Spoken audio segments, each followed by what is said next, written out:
Les 120 résidents sont des violeurs condamnés, des abuseurs sexuels d'enfants et des accros à la pédopornographie. Il n'y a peut-être pas de mot plus laid dans la langue anglaise que celui de pédophile. Il évoque des monstres qui s'attaquent à des enfants innocents. Les pédophiles sont plus nombreux que la plupart d'entre nous ne le pensent et ignorer leur existence ne suffit plus. Aux États-Unis, je viens de visiter l'un des endroits les plus éprouvants que j'ai jamais vus. Il s'agit d'un parc de caravanes entièrement habité par des pédophiles et autres délinquants sexuels qui ont purgé leur peine de prison et n'ont pas d'autre endroit où vivre.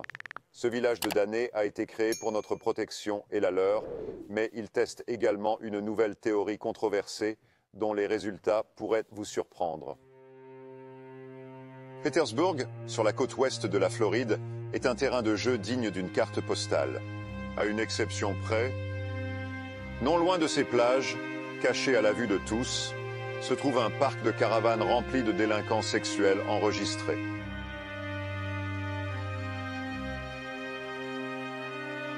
Tous ces gens sont donc les voisins que personne n'a envie d'avoir. Absolument. Le village des damnés. Je nous appelle les lépreux sociétaux du 21e siècle. Bill Fury, un pédophile condamné, me fait visiter ce trou perdu. Il vit ici depuis une dizaine d'années et est étonnamment ouvert sur ce qui pousse quelqu'un comme lui à commettre les actes les plus déplorables contre des enfants. J'ai fait ce que j'ai fait. Je sais pourquoi je l'ai fait. Je sais comment je l'ai fait. Je sais comment je m'y suis pris. C'était un coup monté, une action de prédateur. J'étais un prédateur. C'est ce que j'ai fait. Mais, aussi répugnant que soit cet endroit, il pourrait être la clé d'une réponse à l'une des plus grandes questions de notre temps. Comment empêcher les pédophiles de commettre des délits?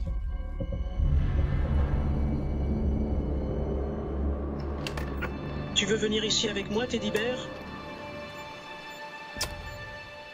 Pervert Park abrite l'une des plus grandes concentrations de délinquants sexuels des États-Unis.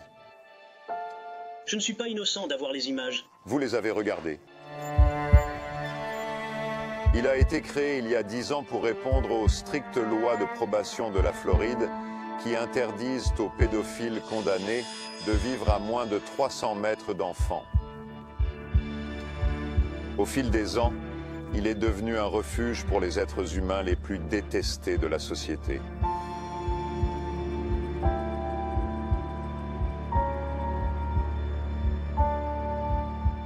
Il n'y a pas vraiment moyen d'enjoliver cet endroit.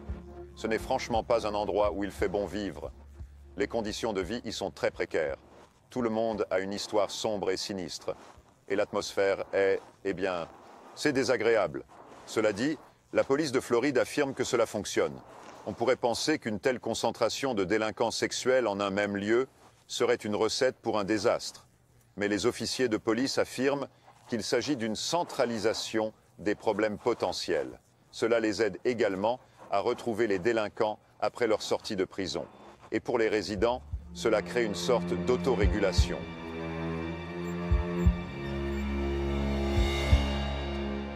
Les délinquants sexuels connaissent les délinquants sexuels mieux que quiconque, car nous sommes les uns pour les autres. Vous allez donc vous dénoncer les uns les autres? Tout à fait.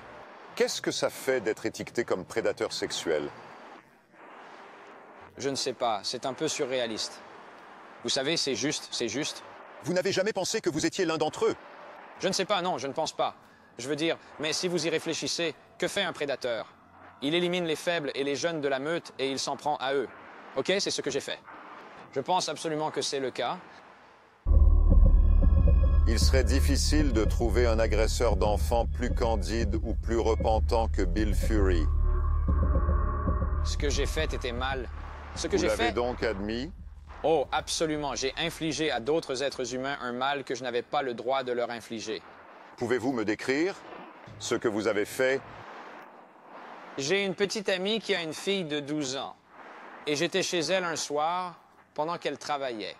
En fin de compte, j'ai commis une infraction sexuelle à l'encontre de quelqu'un sans défense, quelqu'un de jeune, quelqu'un qui ne le méritait pas. Quand elle avait 12 ou 13 ans, 12 ou 13 ans, manifestement trop jeune pour être exposé à ce que je lui ai fait subir. Bill a passé près de 20 ans derrière les barreaux et a suivi une thérapie intensive. Mais il me dit qu'il ne pense pas être guéri. Cet homme de 56 ans affirme que les désirs interdits qu'il a assouvis il y a toutes ces années sont toujours présents. Je ne pense pas que cela disparaîtra un jour. Vous voyez? On apprend juste à le gérer, à le contrôler, à ne pas l'alimenter. Donc ce sentiment est toujours là? Le désir, absolument. Absolument.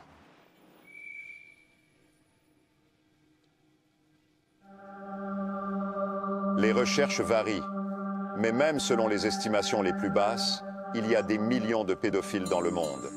Ils marchent parmi nous tous les jours.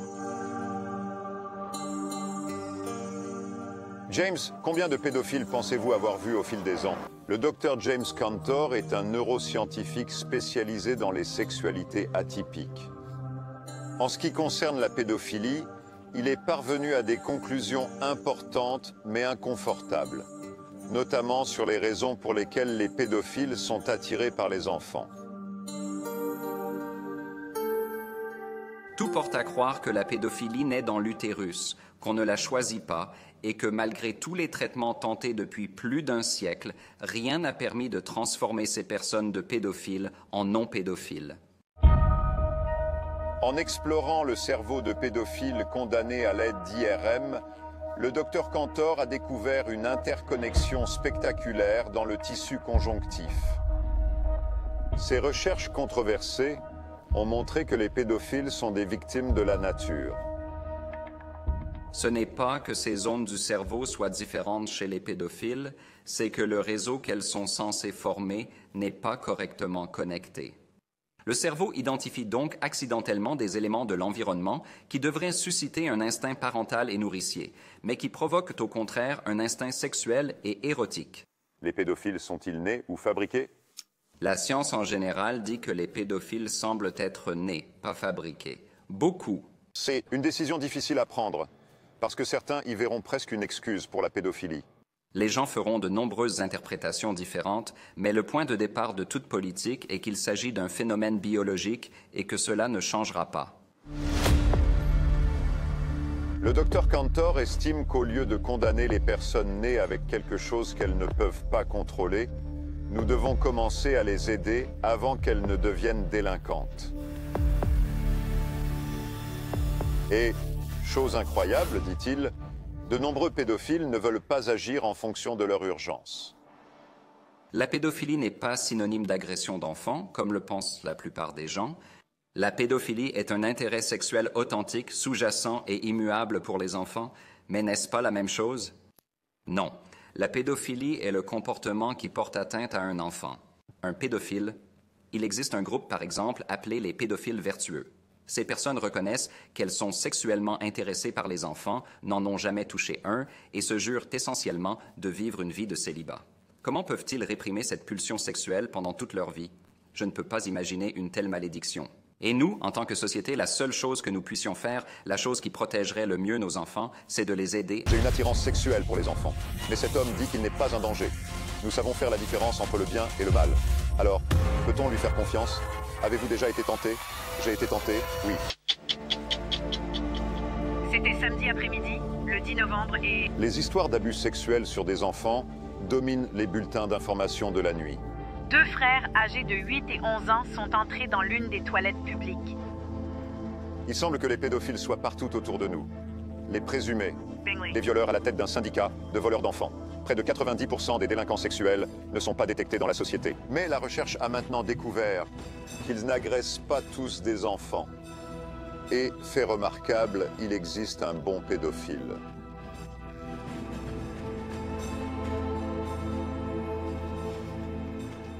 Cette notion de pédophile non délinquant semble, franchement, un peu difficile à croire. Mais nous sommes sur le point de rencontrer un homme, ici à Melbourne, qui se définit exactement comme tel. Un pédophile vertueux. Pour des raisons évidentes liées à sa sécurité personnelle, il ne souhaite pas révéler son identité. Nous avons donc convenu de le rencontrer dans un lieu neutre, dans un hôtel de la ville, pour qu'il nous raconte son existence torturée. Kira, comme on l'appelle en ligne, travaille dans la technologie et passe son temps libre à regarder le football et le cricket. Il a l'air d'un type ordinaire. Mais tout change. Dès qu'il s'assoit, j'ai une attirance sexuelle pour les enfants.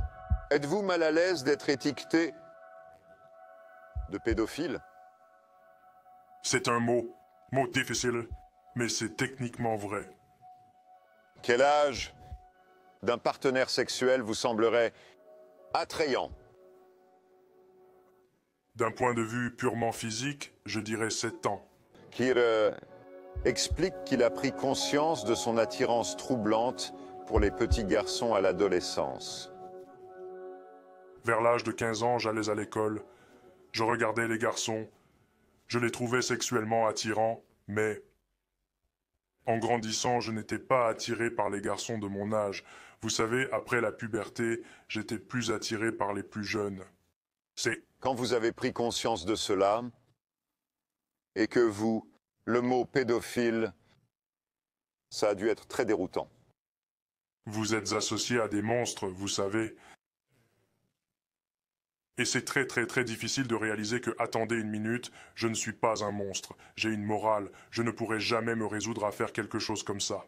Mais ensuite, tu penses que tu as ce sombre secret à l'intérieur de toi aussi. Mais Kira, c'est... Il n'est pas seul. En ligne, il existe une population cachée de gens comme lui.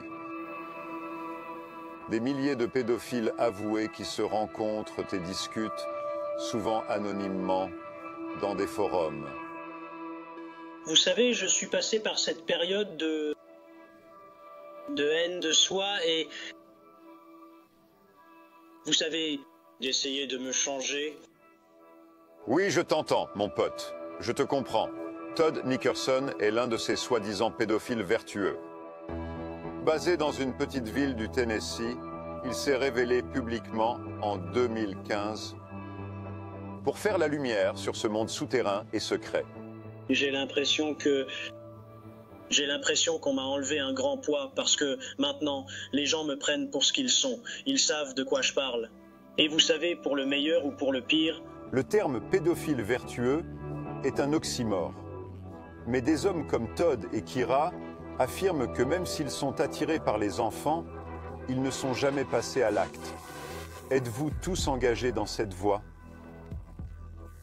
Je dirais que la plupart d'entre eux le sont. Je ne crois pas qu'ils fassent tous exactement ce qu'ils disent faire tout le temps. Je suis un peu cynique quand il s'agit de cela. J'ai du mal à marier ces deux termes, non délinquant et pédophile. C'est tout à fait juste. Écoutez, mais il faut savoir que nous sommes aussi des êtres pensants.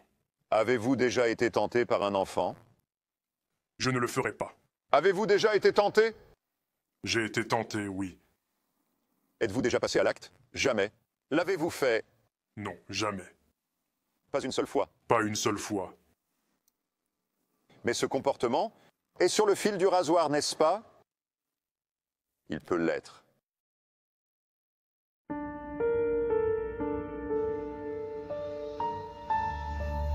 La différence entre les pédophiles vertueux et les délinquants vivant ici, à Pervert Park, en Floride, c'est que ces hommes ont choisi de s'attaquer à des innocents.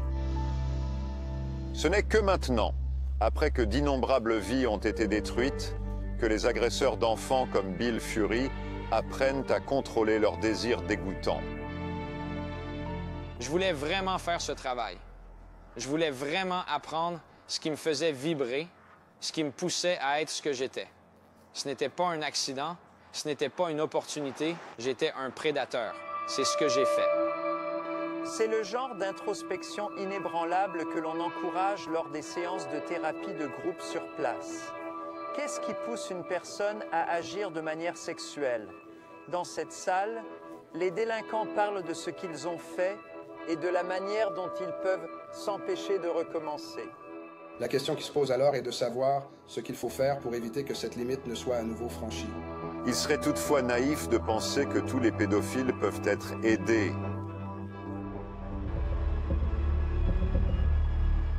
Bobby, 79 ans, a été condamné pour possession de matériel pédopornographique. Mais le grand-père reste impénitent. Je n'ai jamais rien vu de tel auparavant. Étant un vieil homme qui regarde cet ordinateur, vous savez, je ne vois pas ce qu'il y a de mal à regarder. Vous savez, il n'y a rien de mal à regarder. Pour quelqu'un, je ne vois rien de mal à regarder. Il y a, pour quelqu'un comme toi... Regardons simplement. Il doit y avoir quelqu'un d'autre qui le fait, non. Ou qui est forcé de le faire, rien. Ah, rien du tout. C'est le problème avec les gens comme vous qui ne font que regarder. Je l'ai vu, j'ai aimé ça. Donc vous méritez d'être un sexuel enregistré. C'est vrai. J'ai aimé, j'ai apprécié, vous savez. Je ne vois rien de mal à cela. Délinquant. Même le docteur James Cantor, qui défend les pédophiles non délinquants, admet qu'il existe certains types de délinquants sexuels qui ne devraient jamais être libérés de prison. Quel est le pourcentage de pédophiles psychopathes? Probablement une poignée de pourcents.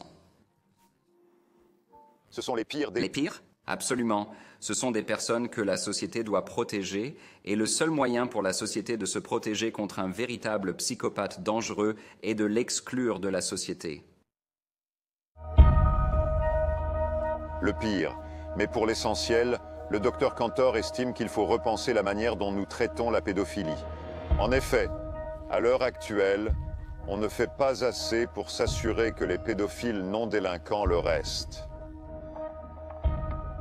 La seule situation qui changerait les choses serait de faciliter leur entrée dans le système. Cela nous permettrait d'entrer en contact avec des pédophiles avec lesquels nous n'avons pas de contact aujourd'hui. Mais si nous les traitons comme des criminels, ils resteront dans la clandestinité et nous reviendrons à la case départ. Regardez, en tant qu'expert, je peux entendre votre confiance. Mais en tant que parent, je pense que c'est un énorme acte de foi. Oui, c'est vrai.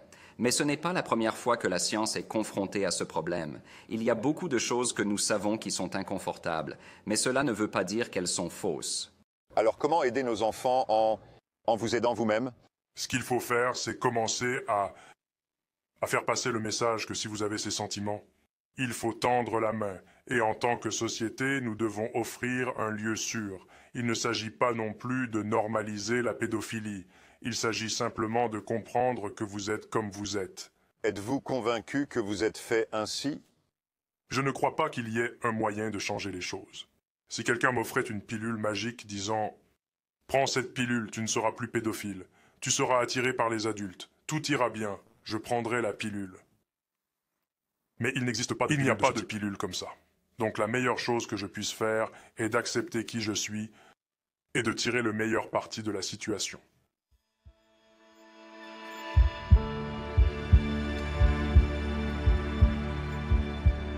Soutenir les pédophiles au lieu de les ostraciser est une idée audacieuse. Mais même si elle fonctionne, l'idée de faire quoi que ce soit pour aider les êtres humains les plus méprisés de la société n'est pas très réjouissante. Mais si nous croyons la science, alors il y a en ce moment même des centaines d'adolescents dans le monde qui prennent conscience qu'ils sont eux aussi attirés par les enfants. Les aider est peut-être la seule option dont nous disposons. Je sais qu'avant d'être arrêté, il y a eu beaucoup de fois où j'ai souhaité qu'on m'aide. Je savais qu'il y avait quelque chose qui n'allait pas chez moi, mais si je vais voir un médecin et que je lui dis « Hey, écoutez, je pense à agresser des petites filles », la loi m'oblige à me dénoncer. La loi m'oblige à me faire enfermer. Le seul moyen pour moi d'obtenir de l'aide est de faire du mal à quelqu'un. Et je ne blâme pas le système pour ce que j'ai fait. Ne vous méprenez pas, mais ne serait-ce pas génial si vous pouviez obtenir de l'aide avant d'affecter un autre être humain? Vous pensez que d'autres pédophiles non délinquants doivent lever la main? Absolument. Je veux dire, si rien d'autre n'est fait, prenez ma vie comme exemple. J'ai 56 ans. Pour le reste de ma vie, quoi que je fasse, où que j'aille, je serai ce prédateur sexuel. Je serai le visage de ce monstre. Vous ne voulez pas ça.